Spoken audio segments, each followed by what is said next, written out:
თბილისში აფხაზეთიდან დევნილი მეწარმეების პროდუქციის გამოფენა გაყიდვა გაიმართა გამოფენაში, რომელიც აფხაზეთის სავაჭრო სამრეწველო პალატის ორგანიზებითა და თბილისის საკრებულოს მხარდაჭერით გაიმართა. მონაწილეობა მიიღო 30-ზე მეტმა აფხაზეთიდან დევნილმა მეწარმე ქალმა. ღონისძიების მიზანი დევნილი მეწარმე ქალების პროდუქციის პოპულარიზაცია და მათი ეკონომიკური საქმიანობის გაძლიერება.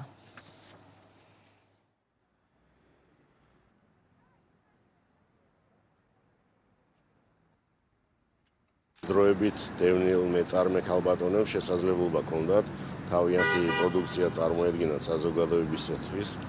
ესეთი სახის ღონისძიებები მნიშვნელოვანია მათი ეკონომიკური გაძლიერებისათვის და საზოგადოებაში ინტეგრაციისათვის. ქალთა ეკონომიკური გაძლიერების ხელშეწყობის კუთხით ჩვენ არაერთი ერთობლივი პროექტი გქონია. ძალიან მიხარია, რომ საკრებულო ყოველთვის მხარში უდგას და გვერდში უდგას ქალთა ეკონომიკური გაძლიერების ინიციატივებს და არის მისი მხარდამჭერი და ხელშემწყობი. აფხაზეთის ფინანსთა და ეკონომიკის სამინისტროში შემავალი სიპის აფხაზეთის სავაჭრო სამრეწველო პალატის მიერ ორგანიზებულ საკმაოდ მასშტაბურ დევნილთა გამოფენა გაყიდვაში მონაწილეობ. ვაწარმოებ ხელნაკეთ კალათებსა და აქსესუარებს.